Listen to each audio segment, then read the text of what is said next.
is Toyin Bamishaye Oni TBO. Welcome you to the Weekly Buzz, a new program on Madifem Media platform. Today on the Weekly Buzz, we will serve you afresh. And I'm not alone on the program today. I have a big friend, I have a brother who we will discuss together on some of the trending issues in Nigeria.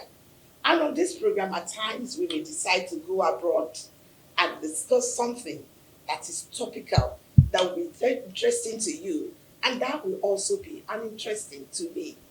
Today on the program, let me introduce my friend, my colleague, and my brother, Sir Mickey. You're welcome to the program. Hello, Nigerians. TBO. I'm glad to be here, TBO. Thank you. And I'm looking forward to having a great time, Okay. especially in this very section today. Thank you so much. Yeah. Now today, we want to discuss about something that Nigerians, I begin to wonder, what is the problem with us?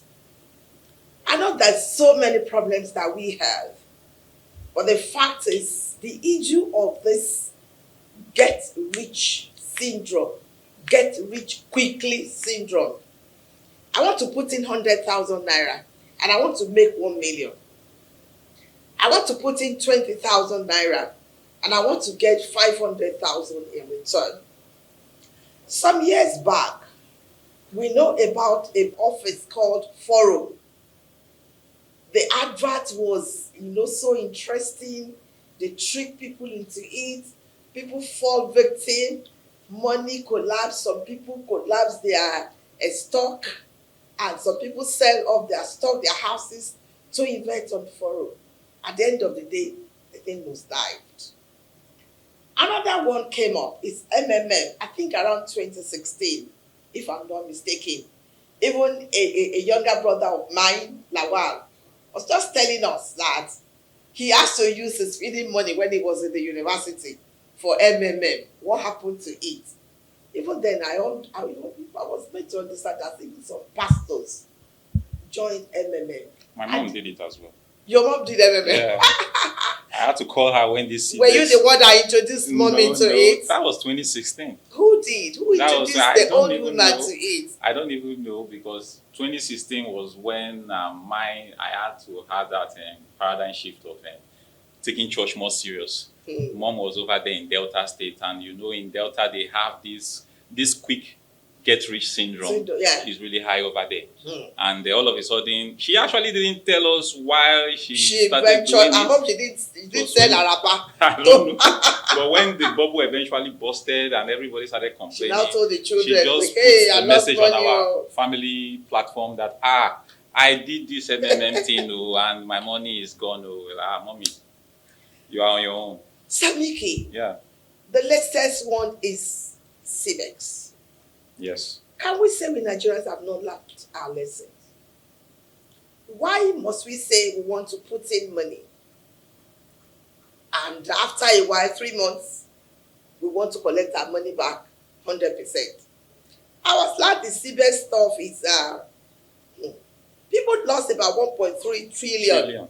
Yeah. Naira. In Nigeria, yeah. In Nigeria. Yeah. And they started looting the office in Ibadan, yeah, or your state.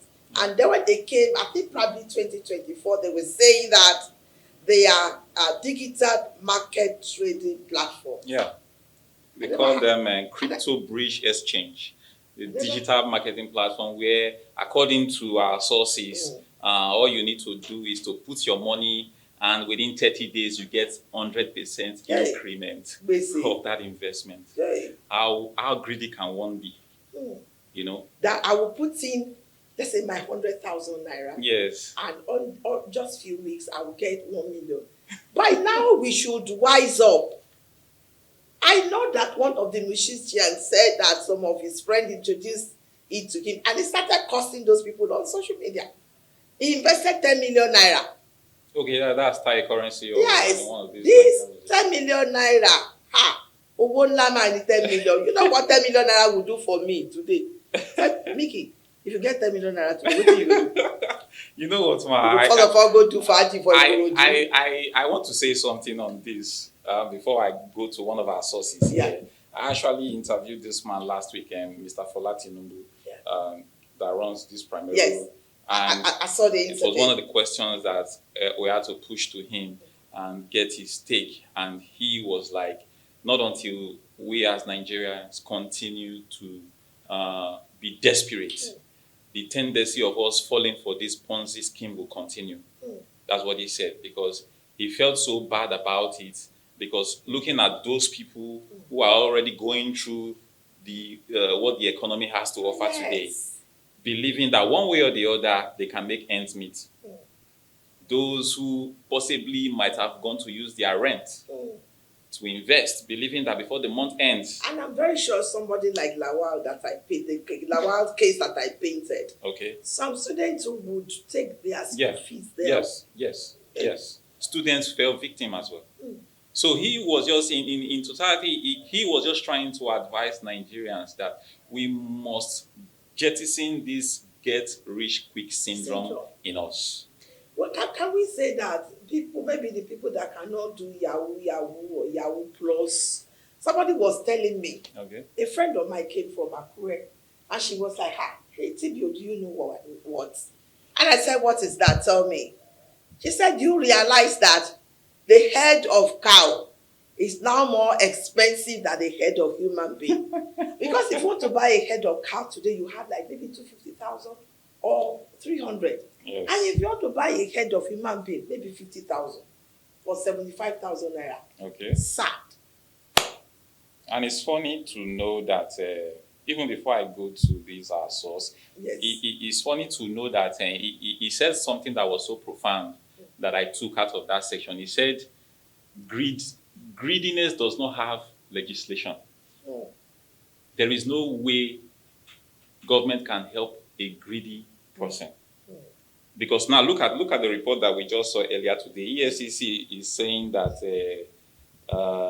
they cannot investigate an online Ponzi scheme.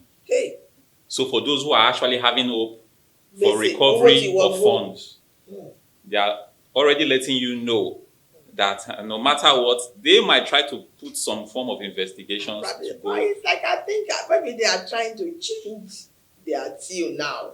Because when this thing happened, they were saying that they are sure people who have money there that they will collect their money. So we're reading another thing now. Yeah, and I would also like to point something out.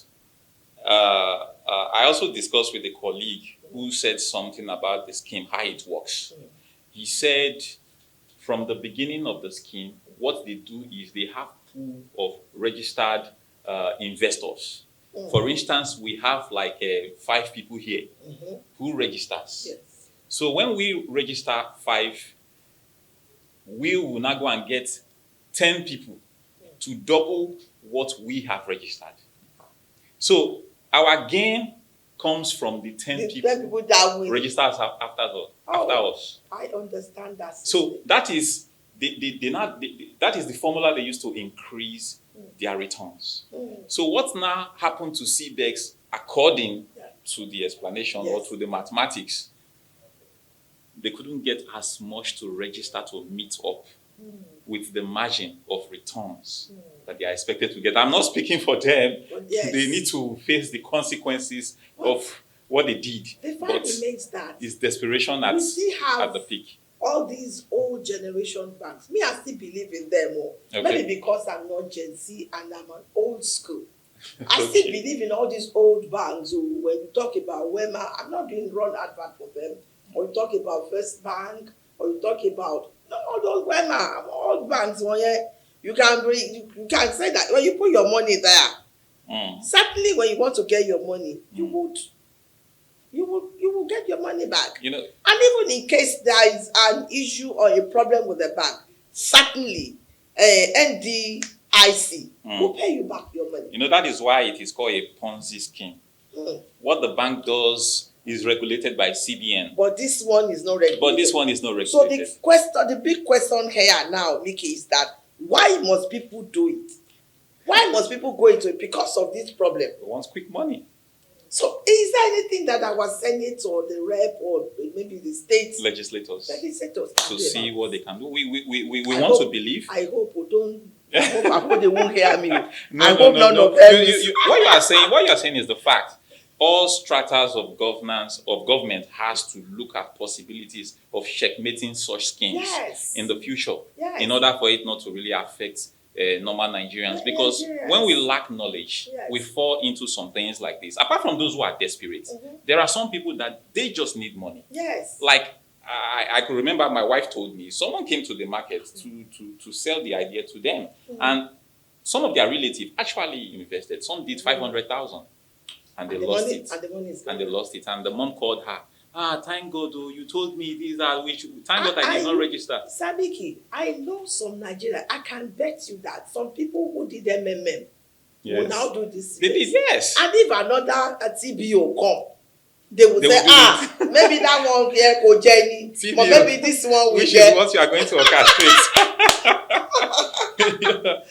But I just believe that the takeaway from this is we must learn how to be contented with what we have. Whatever we have. And, things are not really happening the way we want in Nigeria, but at the end of the day, I think contentment is the key. It plays a lot, yes. We'll go on a short break. We'll come back. We thank you so much for enjoying the program.